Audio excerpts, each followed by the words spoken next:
Hey guys, it's me again. My name is Charlotte Mine, and you've already met me. Today we're going to talk about our next topic, which is the political systems of Germany, Austria, and Switzerland. So we're mostly going to be talking about the German political system, but we'll also touch on Austria and Switzerland just a little. So let's get started, shall we?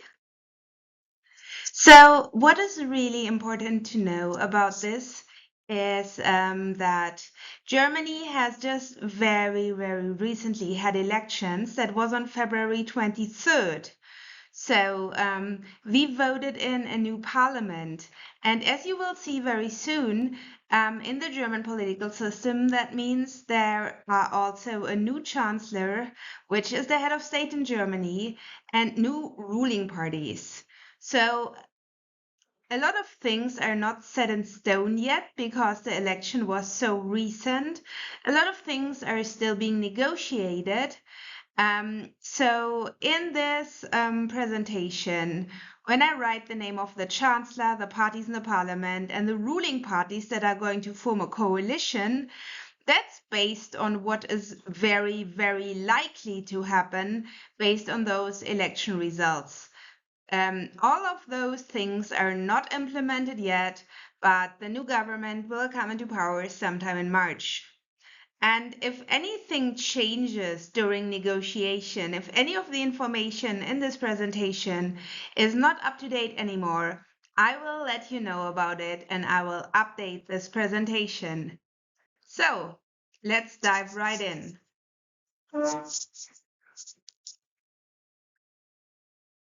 So the guy you're seeing here is called Friedrich Merz.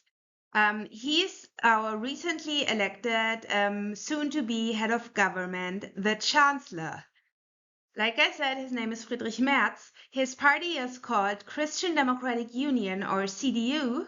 I will get into the German parties in a bit. So the head of government, the chancellor, is not directly elected by the people. The people vote for the parliament, and the parliament then in turn votes for the chancellors. So, like in every country, Germany has ministers such as, Ministry of Foreign Affairs, Ministry of Agriculture, etc., etc. So, the chancellor in Germany is the head of ministers. He or she nominates them and can also fire them. Well, for both, he or she needs the confirmation of the president. Yes, Germany also has a president. We'll get to that very soon. Well, but that is mostly a formality. And the chancellor also decides the political guidelines that all the ministers will follow and who his or her vice chancellor is. So, like I said, Germany also has a president who is the official head of state. So currently that's a guy named Frank-Walter Steinmeier, whose party is SPD.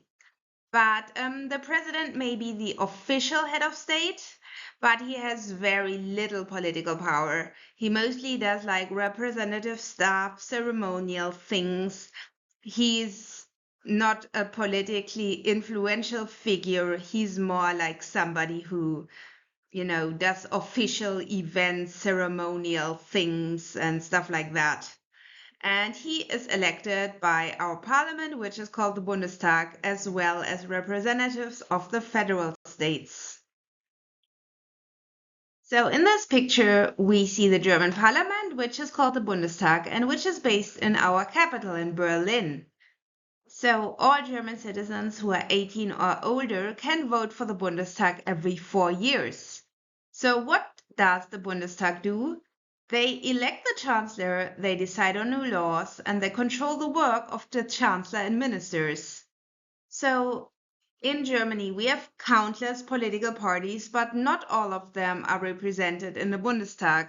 Because to get into the Bundestag, a party needs to get 5% of votes, unless they represent an ethnic minority. Later during this semester, we are going to talk a little bit more about ethnic minorities in Germany. And one more thing is because in the Bundestag there are multiple parties, It's not like, for example, in America, where the only parties that really count are Democrat and Republican. We have more than two parties in our parliament. So to get a majority, parties in Germany usually form coalitions. I will talk about this a little bit more pretty soon.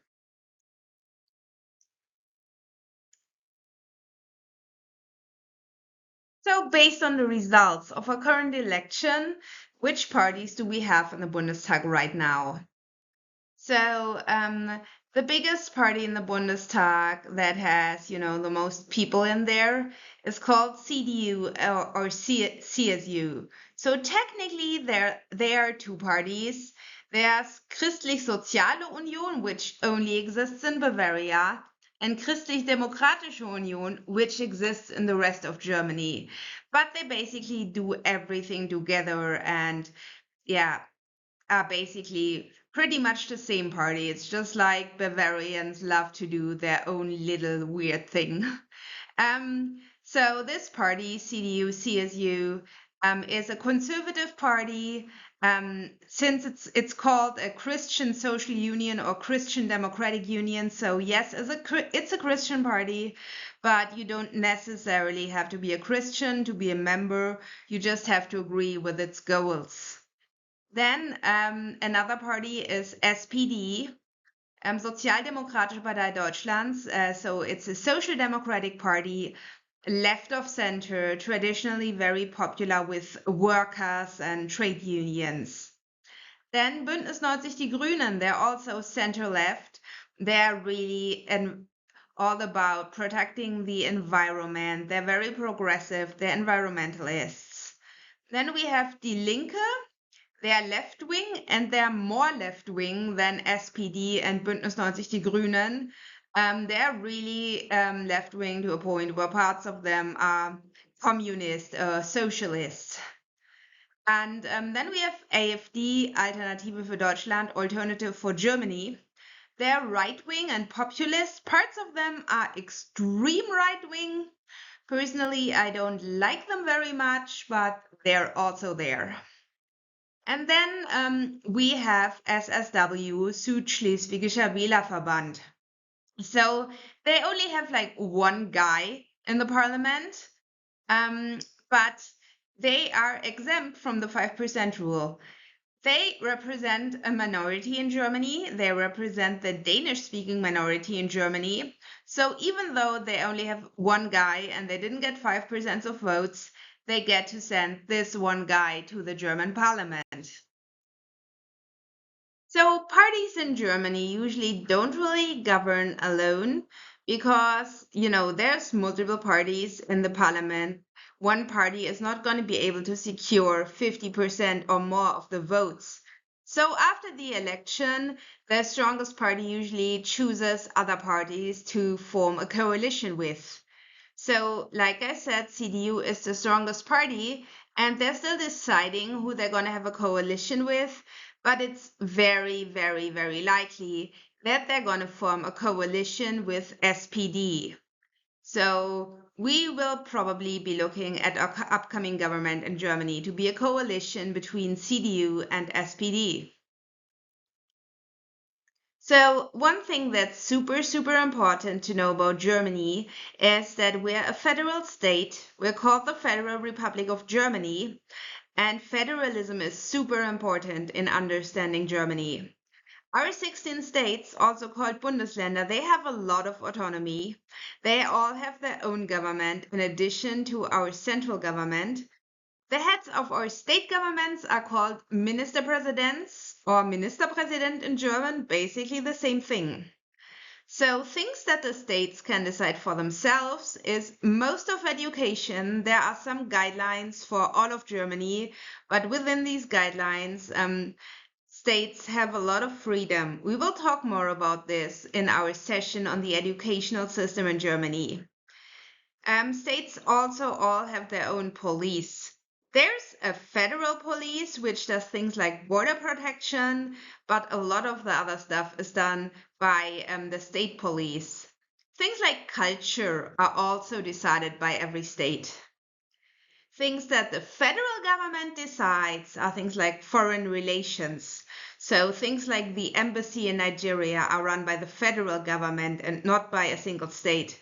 Also things like defense and immigration. And the federal states are also represented by an assembly called the Bundesrat on a national level. That's an assembly where each state parliament can send representatives and they can propose new federal law, and they often have to agree for laws to be passed. So that is everything I have to say now on our system in Germany. Let us move on to Austria. So the political system in Austria is in some ways similar and in some ways different. It's similar because Austria has both a chancellor who is the head of government and a president who is the head of state, like Germany. So the current chancellor is a guy called Alexander Schallenberg. His party is called ÖVP. Politically, I would say they're a little bit like CDU in Germany, Christian conservative. The current president of Austria is called Alexander von der Bellen, who is currently not a member of a political party. He used to be a member of Die Grünen, which have like their own party in Austria, but he isn't anymore. So what is different between Germany and Austria are the tasks and the power that the president and the chancellor have. So the chancellor in Austria, he's also the head of ministers and coordinates the work, but unlike his or her German counterpart, he or she cannot decide the political guidelines that the ministers follow. He or she is chosen by the president, but usually the president just chooses the chairman of the strongest party in parliament. Like I said before, the German president isn't really powerful. The president in Austria is much more powerful than his or her German counterpart. He or she chooses and can also fire the chancellor, the vice chancellor, and all of the ministers. He or she is also the head of the Austrian army, which is called Bundesheer. And he or she can also decline laws that he or she thinks are unconstitutional. And he or she, unlike the German president, is directly elected by the people. So this is a picture of the Austrian parliament in Vienna. It consists of two chambers, der Nationalrat, which is the National Council, and the Bundesrat, which is the Federal Council. The Nationalrat gets elected every 5 years by all citizens 16 and over, and political parties need 4% of votes to join the Nationalrat. And there's the Bundesrat, which consists of representatives of the 9 federal states, which are chosen by the state parliament. So it's the Nationalrat who creates new laws, and the Bundesrat has to agree and disagree with them after. Like in Germany, there are more than 2 parties in the parliament because you only need 4% of votes. So parties usually form coalitions to govern the country.